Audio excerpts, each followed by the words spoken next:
सुलेखा की शादी के 2 दिन बीत गए हैं। नया ससुराल उसे अच्छा लगने लगा है। इन 2 दिनों में उससे सभी ने प्यार से बात की है और उसका पति सुरेश तो उसके प्यार में दीवाना है।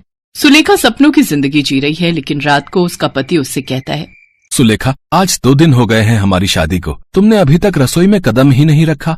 वो जी, नया नया घर है ना, इसीलिए सब कुछ समझने में थोड़ा समय लग रहा है। मैं बहुत जल्दी रसोई में जाऊंगी, आप चिंता मत कीजिए। बहुत जल्दी नहीं, तुम कल ही रसोई में जाओगी और नाश्ते में चाउमीन बनाओगी। तुम्हें जिस दिन हम देखने गए थे उस दिन चाउमीन बहुत बढ़िया बनाई थी तुमने, कल वही बनाना, ठीक है?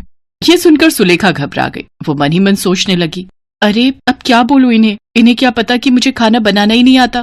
सुलेखा उसी दिन के बारे में सोचने लगी। असल में उसने खाना बनाना कभी सीखा ही नहीं था, लेकिन उसकी माँ ने उससे कहा, आज तुझे देखने लड़के वाले आ रहे हैं। वो लोग अगर खाना बनाने के बारे में पूछे तो बोलना कि तुझे सब कुछ बनाना आता है। ठीक है माँ। सुलेखा सज धज कर लड़के वालों के सामने बैठ गई। सुलेखा की माँ ने रेस्टोरेंट से खाना मंगाकर उनके सामने रख दिया। तब बिमला ने कहा, अरे बाप रे, इतना सारा खाना। हाँ जी, सब कुछ मेरी बेटी ने अपने हाथों से बनाया है, खाकर देखिए। रेस्टोरेंट का चाउमीन बहुत अच्छा था। चाउमीन खाकर सभी सुलेखा की बहुत तारीफ करने लगे। वाह, चाउमीन तो बहुत स्वादिष्ट है, मुझे चाउमीन बहुत पसंद है। हाँ बेटा, अब तुझे हर रोज चाउमीन खाने को मिलेगा, बस एक बार ये शादी हो जाए। और शादी हो भी गई। अब सुरेश चाउमीन खाने के लिए जिद करने लगा। अगले दिन सुबह सुलेखा नींद से उठी और उसकी जेठानी ने उससे कहा, सुलेखा, जल्दी से रसोई में जाओ और हमारे लिए चाउमीन बना कर लाओ, देवर जी कब से इंतजार कर रहे हैं। हाँ सुलेखा, जल्दी से चाउमीन बनाओ, पेट में चूहे दौड़ रहे हैं। सुलेखा पूरी तरह से घबरा गई। वो रसोई में चली गई और अपनी माँ को कॉल लगाया। क्या बात है बेटी, सुबह सुबह कॉल क्यों किया? सब कुछ ठीक तो है ना? नहीं माँ, गड़बड़ हो गई। ये लोग मुझे चाउमीन बनाने को कह रहे हैं। आपने उस दिन झूठ क्यों बोला था? झूठ नहीं बोलती तो तेरी शादी कैसे होती? तुझे खाना बनाना नहीं आता है, इस वजह से वो लोग तुझे कभी नहीं अपनाते। अब तो मैं भुगत रही हूँ ना माँ, अब मैं चाउमीन कैसे बनाऊँ, आप ही बताइए। बहुत आसान है बेटी, पहले पैकेट से चाउमीन को निकाल कर पानी में उबाल ले, उसके बाद सब्जियों को तेल में फ्राई कर ले, उसके बाद। तभी वहाँ सुलेखा की सास आ गई। सुलेखा को फोन काट देना पड़ा। क्या बहू, चाउमीन बना रही हो ना? बनाओ बनाओ, मेरे मुंह में पानी आ गया है।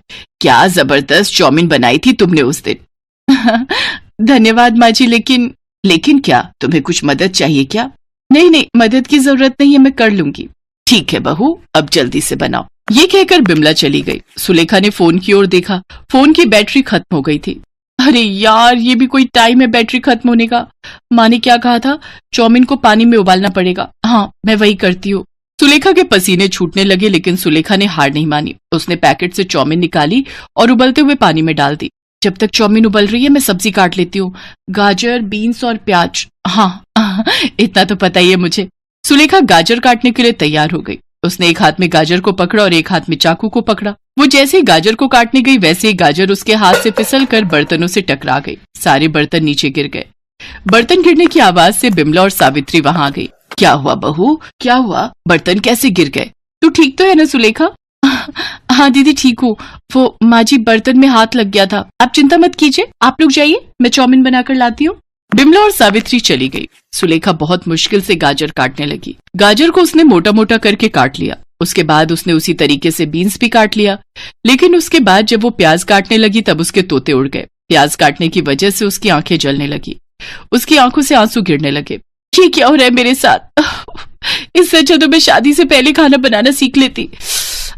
मुझे घर जाना है, माँ मुझे ले चलो। लेकिन अब रो के क्या फायदा, शादी तो हो गई है ना, काम तो करना ही होगा, खाना भी बनाना ही होगा। यही सब सोचकर सुलेखा फिर से चाउमीन बनाने में लग गई। प्याज काटने के बाद उसका ध्यान उबलते हुए चाउमीन पर गया। इतनी देर से उसने चाउमीन पर ध्यान ही नहीं दिया था।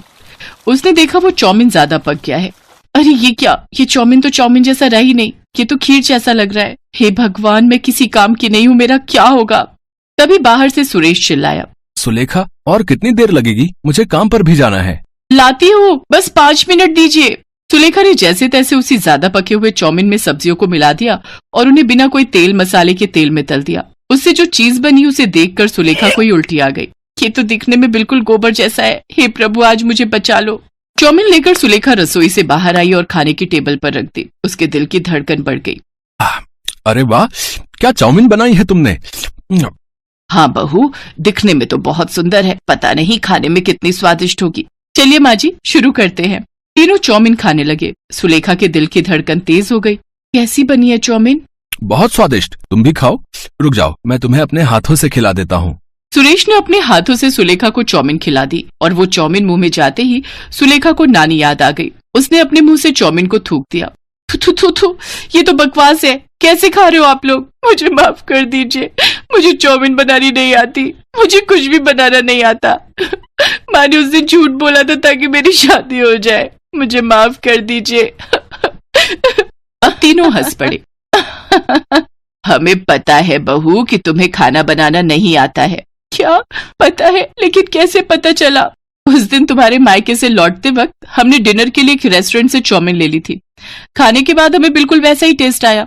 तब हमें पता चला कि तुम्हें खाना बनाना नहीं आता है। तो फिर आपने मुझसे शादी क्यों की? बहू, खाना बनाना जरूरी होता है, लेकिन उसे शादी से पहले ही सीखना पड़ेगा, ये किसने कहा? शादी के बाद भी सीखा जा सकता है। तुम हमें बहुत पसंद आई थी सुलेखा, इसलिए हमने शादी के लिए हाँ बोल दिया था। आप लोग कितने अच्छे हो, मैं आज से ही खाना बनाना सीखूंगी। चलो सुलेखा, मैं तुम्हें सिखाऊंगी। सावित्री सुलेखा को खाना बनाना सिखाने लगी। कुछ ही दिनों में सुलेखा खाना बनाने में माहिर हो गई। सभी उससे बहुत प्यार करने लगे। वो बहुत स्वादिष्ट चाउमीन बनाने लगी और खुशी खुशी सबके साथ रहने लगी। बहू, आज तेरी पहली रसोई है। हमारी झोपड़ी के पीछे चूल्हा बना हुआ है, वहीं पर हम लोग खाना बनाते हैं।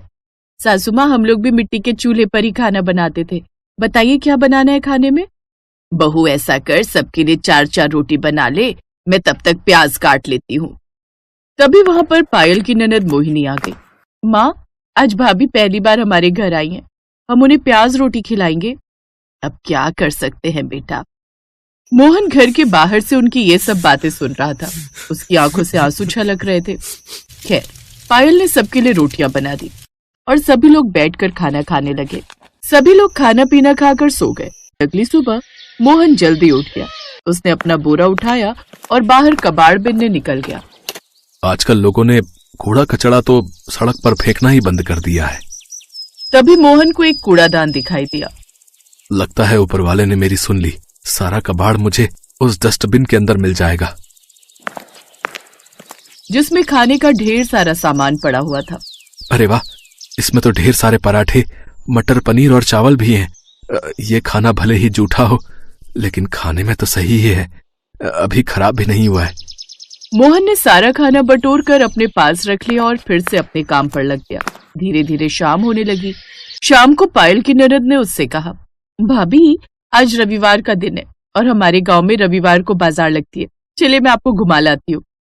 हाँ मोहिनी, मैं भी तुमसे यही कहने वाली थी। पायल और मोहिनी बाजार घूमने निकल गए। उनके पास पैसे तो थे नहीं कि वो शॉपिंग कर पाए। बाजार की रौनक देखकर ही वो अपना दिल बहला रही थी। तभी अचानक मोहिनी एक मोमोज के ठेले को बहुत ही ध्यान से देखने लगी। क्या हुआ मोहिनी, तुमको मोमोज खाना पसंद है क्या? भाभी, आज तक हमने कभी भी मोमोज नहीं खाए, बस देखकर ही मन बहला लेते हैं। चलो ठेले के पास चलते हैं, मोमोज की महक ही ले लेंगे। हाँ हाँ भाभी, ये आपने बिल्कुल सही कहा। दोनों ननद भाभी मोमोज के ठेले के पास जाकर खड़े हो गए। ये दोनों बस खड़ी थी। तभी ठेले वाले ने कहा, हाँ बहन जी, कितने प्लेट मोमोज लगा दूं? अरे नहीं नहीं भाई साहब, हम तो बस देख रहे थे कि मोमोज बनते कैसे हैं। हमारे पास मोमोज खरीदने के लिए पैसे नहीं है। शाम हुई नहीं कि तुम जैसे भिखारी तुरंत भीख मांगने आ जाते हो। चलो निकलो यहाँ से, यहाँ कुछ नहीं मिलेगा फ्री में। चाचा पागल हो गए हो क्या? हमने आपसे कब भीख मांगी? मोहिनी चलो यहाँ से, इनसे बहस मत करो। हमारे पास पैसे नहीं और फालतू में यहाँ खड़े हैं, तो उन्हें ऐसा ही लगा होगा कि हम भिखारी हैं। पायल और मोहिनी उसी वक्त मार्केट से अपने घर की तरफ पैदल ही चल पड़ी। मोहिनी, मैंने मोमोज बनाने का तरीका उस ठेले वाले का देख लिया था। अगर मुझे मोमोज बनाने का सामान मिल जाए तो मैं उससे भी स्वादिष्ट मोमोज बना सकती हूँ। क्या बात है भाभी, आप तो बड़े तेज हो। खैर, पायल खाना बनाने ही वाली थी कि तभी राकेश कूड़ेदान से उठाया हुआ खाना लेकर घर पहुंच गया। रुक जाओ पायल, आज खाना बनाने की कोई जरूरत नहीं है। देखो मैं कितना अच्छा स्वादिष्ट खाना लेकर आया हूँ तुम सबके लिए। अरे बेटा, इतना अच्छा खाना तुझे कहाँ से मिल गया? आज मार्केट में एक शादी पार्टी हो रही थी, मैं वहीं पर कबाड़ उठाने गया था, तो लोगों ने मुझे खाना पैक करके दे दिया। क्या बात है भैया, कितने सालों बाद हम इतना अच्छा खाना खाने वाले हैं। थोड़ी देर में सभी लोग एक साथ बैठकर कचरे का उठाया हुआ खाना खाने लगे, लेकिन इस बारे में मोहन के अलावा किसी को नहीं पता था। उन्हें खुशी खुशी खाना खाता देख मोहन खुश भी हो रहा था और उसके अंदर एक दर्द भी था। कितना बदनसीब हूं मैं, अपने घर वालों को कचरे का उठाया हुआ खाना खिला रहा हूं।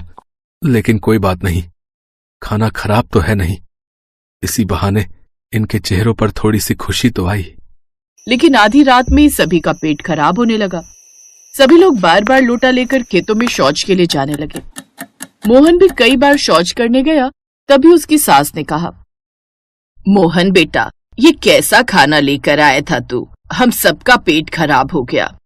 इससे पहले कि मोहन उनकी बात का कोई जवाब दे पाता, पायल बीच में बोल पड़ी, सासू माँ, इसमें मोहन जी की कोई गलती नहीं है। इतना अच्छा खाना हमने कई सालों से खाया नहीं था, तो शायद इसीलिए हम पचा नहीं पाए। ये बात सुनकर मोहन को थोड़ा रिलैक्स महसूस हुआ। तभी उसकी सास ने कहा, हमारे पास डॉक्टर से दवा लेने के लिए पैसे तो है नहीं। ऐसा करो, गर्म पानी में थोड़ी सी लौंग, थोड़ा सा काला नमक डालकर पी लो सब लोग, पेट सही हो जाएगा। ये दादी माँ का नुस्खा है। सभी लोगों ने वैसा ही किया और सुबह तक सबका पेट ठीक भी हो गया।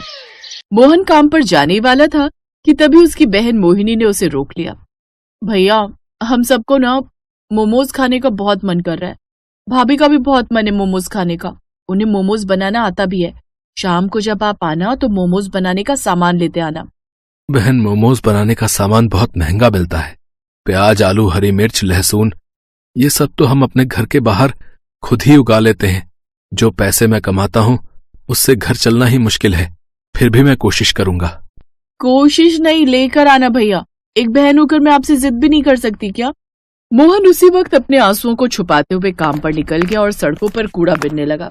घूमते घूमते वो बहुत दूर निकल गया, फिर भी उसे कोई कबाड़ नहीं मिला। कितना बदनसीब भाई हूं मैं, अपनी बहन की एक छोटी सी ख्वाहिश भी पूरी न कर सका। घर पहुंचते ही मोहिनी ने उससे कहा, भैया, भाई अपनी बहन के लिए ना जाने क्या क्या कर देता है और आप एक छोटा सा काम नहीं कर पाए।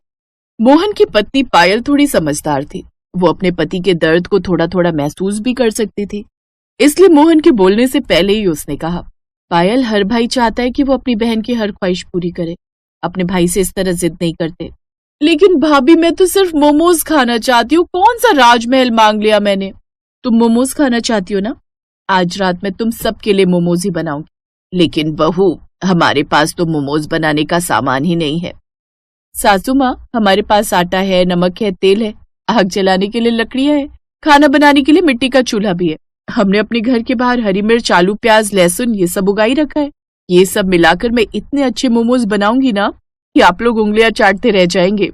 क्या बात है भाभी, मुझे आप पर पूरा भरोसा है कि आप सबसे अनोखे मोमोज जरूर बना लोगी। उसी वक्त मोहिनी और पायल घर के बाहर गई। सारी सब्जियां लेकर अपने रसोई घर में आ गई। मोहिनी, तुम जल्दी से आटा गूंथ लो, तब तक मैं मोमोज के लिए सब्जी तैयार करती हूँ। मोहिनी आटा गूंथने लगी और पायल सारी सब्जियां फ्राई करने के बाद उसकी महक बहुत अच्छी लगने लगी। भाभी, सब्जी की महक तो कमाल की आ रही है। तो इस तरह उन्होंने ढेर सारे फ्राइड मोमोज बना लिए जो सिर्फ आटा और घरेलू हरी सब्जियों से बने थे। भाभी, आपने तो चमत्कार कर दिया। मोहिनी और पायल ने मिलकर सभी के लिए मोमोज परोस दिए। उसकी सास और मोहन सब साथ बैठकर मोमोज खाने लगे। मोमोज आज मैंने अपनी जिंदगी में पहली बार खाया है, लेकिन फिर भी मैं शर्त लगाकर कह सकती हूँ कि इतना स्वादिष्ट मोमोज बड़े से बड़े होटल में भी नहीं मिलेगा। हाँ पायल, तुम दोनों ने तो कमाल कर दिया। अगर इसका स्वाद इतना ही अच्छा है तो क्यों ना हम घर के बाहर सब्जी वाले देसी मोमोज बेचे। अगले दिन से पायल और मोहिनी घर के अंदर देसी मोमोज बनाने लगी। लोगों को उन मोमोज का स्वाद सबसे अलग और स्वादिष्ट लगा। तो इस तरह अब मोहन ने कबाड़ बिनने का काम बंद कर दिया और सब खुशी खुशी रहने लगे।